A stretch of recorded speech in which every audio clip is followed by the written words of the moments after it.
आदाब, सत श्री अकाल, नमस्कार। न्यूज़ प्लस वन से मैं शगुफा परवीन। मैं आपको बता रही हूँ इस्लामिक इतिहास के बारे में।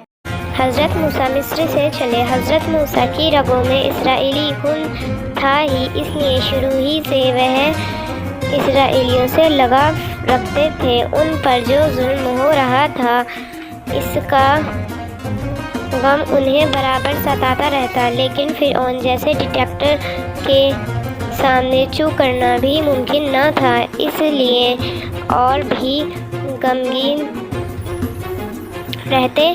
कभी कभी अपना गम भुलाने के लिए सैर को तन्हा निकल जाते। इत्तेफाक की बात, एक दिन एक किप्ती बनी इसराइल पर जुल्म कर रहा था।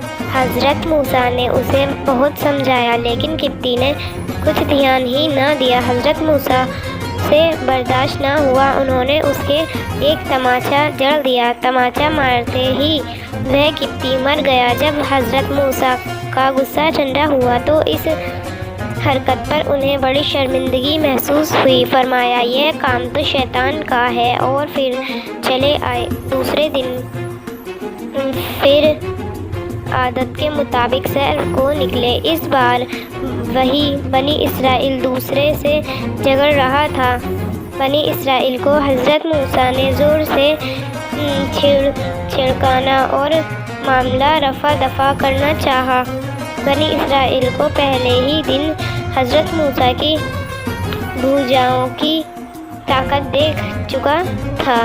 वह इख्तियार बोल उठा कि जैसे कल तूने किप्ती को मारा, वैसे मुझे भी कत्ल कर देगा क्या? किप्ती ने बनी इसराइल को छोड़ दिया। फिर वह फिरौन के दरबार में सीधे पहुंच गया और मदद की फरियाद की। किप्ती को कत्ल की तलाश में तो वह था ही।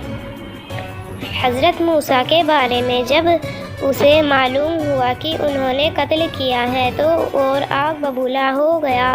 ना जाने क्यों वह हज़रत मूसा से पहले ही जला करता था। फ़ौरन हुक्म जारी किया कि मूसा को कैद करके उसके सामने पेश किया जाए ताकि कत्ल का बदला लिया जाए। कहते हैं कि जिस बढ़ई ने हज़रत मूसा का संदूक बनाया था और निशानियों से जानता था कि वही शख्स है, वह भागा हुआ आया और हज़रत मूसा को खबर कर दी कि भागना हो तो भाग जाओ, नहीं तो मारे जाओगे। वह उसी वक्त कुछ सामान वगैरह लेकर शहर से बाहर चले गए। उन्होंने जंगल की राह पकड़ी।